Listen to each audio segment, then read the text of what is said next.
Teknologi di era digital saat ini tuh sangat berkembang pesat ya teman-teman ya. Dimana kita itu bisa perhatikan bahwa kita itu menggunakan media sosial dalam kehidupan kita sehari-hari. Dan inilah tampilan perkembangan teknologi dari tahun ke tahunnya.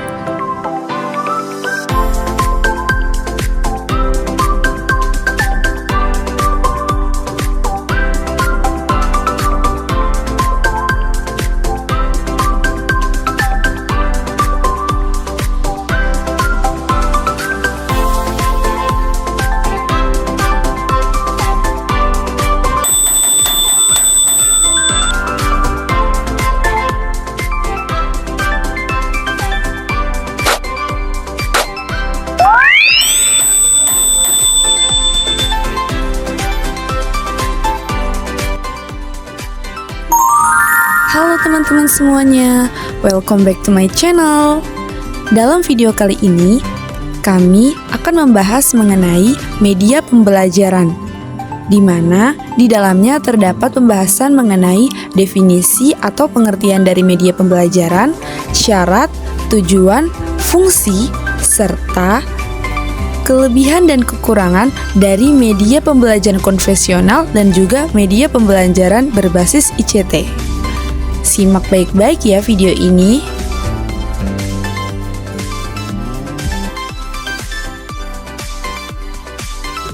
Pembahasan pertama yaitu pengertian media pembelajaran. Pengertian media pembelajaran sendiri terbagi menurut 3 orang. Yang pertama yaitu menurut Dadan Juanda tahun 2018 mengatakan bahwa media pembelajaran adalah segala sesuatu yang digunakan untuk menyalurkan pesan dari pengirim kepada penerima agar dapat merangsang pikiran, perasaan, dan perhatian siswa. Kedua, menurut Rossi dan Bridel di tahun 2017, media pembelajaran adalah sebuah alat dan bahan dipakai untuk mencapai tujuan pendidikan seperti radio, televisi, koran, majalah, dan buku. Terakhir, menurut Syam tahun 2020, media pembelajaran adalah teknologi pembawa pesan yang dapat dimanfaatkan untuk keperluan pembelajaran. Jadi, dapat disimpulkan dari para 3 ahli tersebut bahwa media pembelajaran adalah segala bentuk alat atau bahan yang digunakan dalam proses pembelajaran untuk membantu peserta didik dalam memahami dan menguasai materi pelajaran. Baik, jika tadi kita sudah memahami mengenai definisi atau pengertian dari media pembelajaran, sekarang kita lanjut pada fungsi media pembelajaran. Fungsinya ini sangat banyak ya teman-teman, di mana yang pertama yaitu media sebagai sumber belajar. Di sini, media pembelajaran itu bisa memberikan informasi tentang materi yang akan dipelajari oleh siswa. Oke, yang kedua, fungsi semantik, di mana media pembelajaran itu mampu menjelaskan secara rinci makna dari simbol atau istilah-istilah yang sulit dipahami oleh siswa. Selanjutnya yang ketiga yaitu fungsi manipulatif, di mana media pembelajaran ini mampu memanipulasi keadaan sesuai apa yang diharapkan pada tujuan pembelajaran. Yang keempat, fungsi fiksatif, di mana media ini berkemampuan untuk menangkap, menyimpan, atau menampilkan kembali suatu objek atau kejadian yang sudah lama terjadi. Selanjutnya yaitu fungsi kelima sebagai distributif, di mana berkaitan dengan jangkauan yang bisa didapat melalui media pembelajaran. Artinya di sini adalah media pembelajaran itu bisa menjangkau audiens atau peserta didik dalam jumlah yang sangat besar dalam sekali penayangan atau penyajian media pembelajarannya. Selanjutnya yaitu fungsi sosiokultural. Media memiliki fungsi sosiokultural yaitu kemampuan untuk mengatasi hambatan penyampaian pesan dikarenakan perbedaan kultur setiap siswa. Selanjutnya yaitu fungsi psikologis, di mana terkait mengenai atensi, afektif, kognitif, imajinatif, dan fungsi motivasi. Dan yang terakhir yaitu media pembelajaran dapat mengatasi keterbatasan indera ruang dan waktu. Selanjutnya yaitu pembahasan mengenai tujuan atau fungsi dari media pembelajaran. Baik teman-teman, di sini media pembelajaran itu tidak semata-mata dibuat tanpa alasan ya, melainkan karena memiliki fungsi untuk membantu guru dalam menyampaikan pesan-pesan atau materi pelajaran kepada siswanya, agar pesan yang disampaikan atau pelajaran yang disampaikan ini lebih mudah dimengerti, lebih menarik, dan lebih menyenangkan kepada siswa. Nah, ini dia nih teman-teman, beberapa fungsi dari media pembelajaran. Yang pertama, memberikan pengalaman belajar yang berbeda dan bervariasi atau bermacam-macam, sehingga dapat merangsang minat siswa untuk belajar. Kedua, untuk memberikan motivasi belajar kepada siswa. Ketiga, menumbuhkan sikap dan keterampilan tertentu dalam bidang teknologi. Dan yang terakhir, untuk mewujudkan situasi belajar yang efektif. Selanjutnya yaitu syarat-syarat media pembelajaran, di mana yang pertama yaitu sesuai dengan tujuan yang ingin dicapai. Jika membuat media pembelajaran itu harus sesuai dengan tujuan yang ingin dicapai ya teman-teman. Kedua, tepat untuk mendukung isi pelajaran. Ketika membuat media pembelajaran, mestinya kita itu menggunakan media sesuai atau tepat dengan materi dari pelajarannya ya, sehingga bisa mendukung. Ketiga, praktis, luas, dan tahan. Artinya di sini adalah tidak perlu kita membuat media pembelajaran yang susah dan berbelit-belit. Cukup dengan media pembelajaran yang praktis namun bisa bertahan lama dan dapat digunakan dalam jangka waktu yang panjang.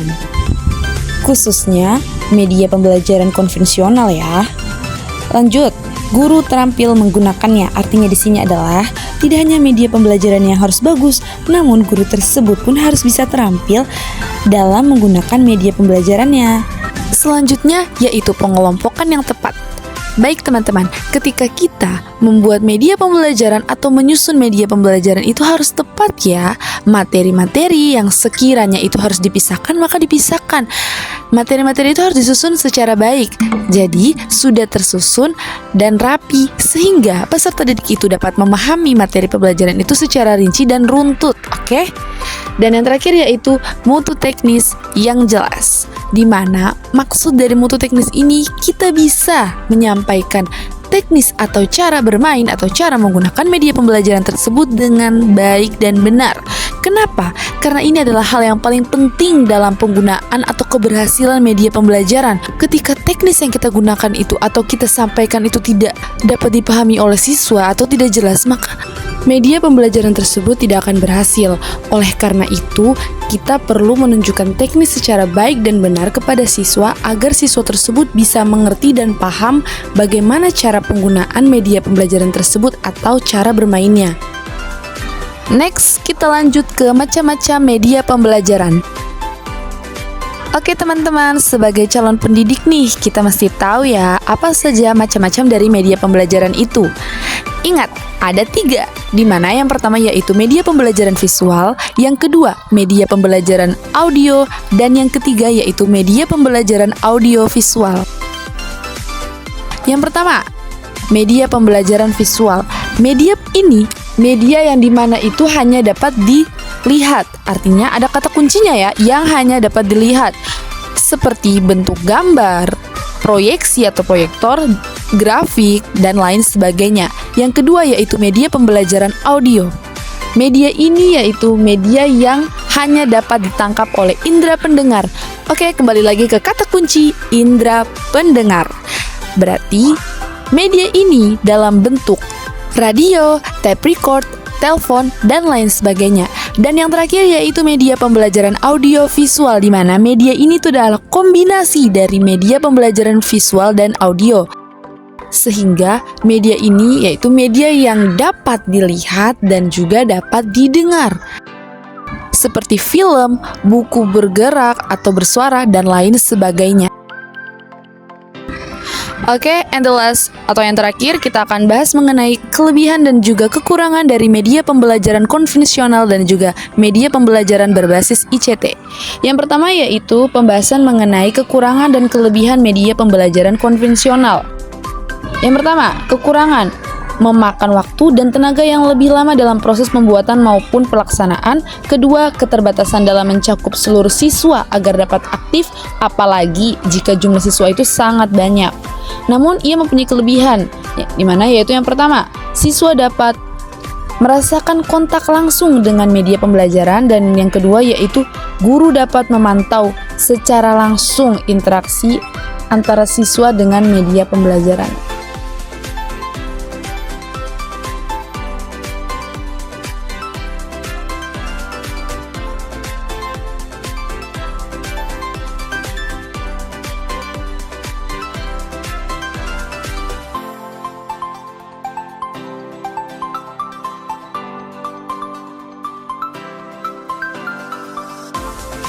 Selanjutnya yaitu kekurangan dan kelebihan dari media pembelajaran berbasis ICT. Yang pertama yaitu ada kekurangan, di mana kekurangan yang dimiliki yaitu yang pertama berkurangnya interaksi dengan pengajar atau pendidik. Yang kedua yaitu pemahaman siswa terhadap materi itu bisa saja tidak bertambah. Yang ketiga, minimnya pengawasan dalam pembelajaran. Dan yang keempat yaitu keterbatasan akses internet. Namun, ada pun kelebihannya, yaitu yang pertama, tersedianya informasi bagi siswa secara luas, cepat, dan tepat.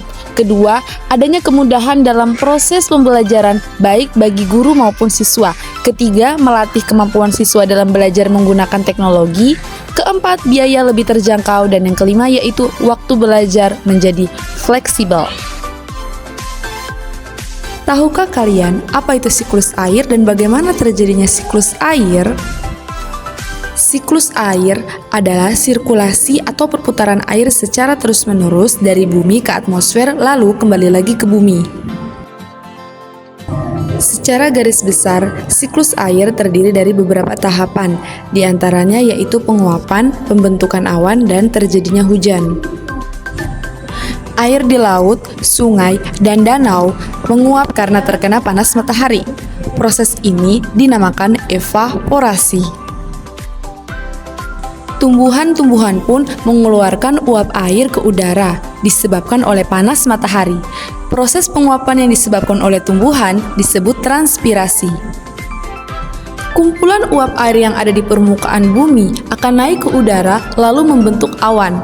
Kumpulan uap air tersebut akan mengalami proses pengembunan lalu menjadi titik-titik air. Proses ini dinamakan kondensasi. Lalu air akan membawa awan menuju daratan atau daratan tinggi. Setelah itu titik-titik air akan turun menjadi hujan. Proses ini dinamakan presipitasi. Lalu titik-titik air tersebut akan turun ke daratan rendah menjadi hujan dan menciptakan suatu proses siklus yang terjadi secara terus-menerus.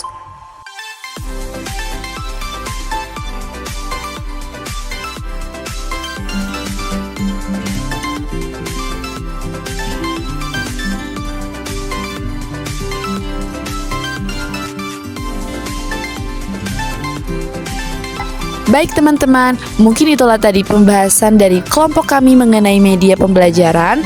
Cukup sekian dan terima kasih. Jangan lupa untuk like, komen, dan subscribe ke channel ini. Dan jangan lupa untuk nyalakan tanda notifikasi agar kalian tahu berita terupdate dari channel ini.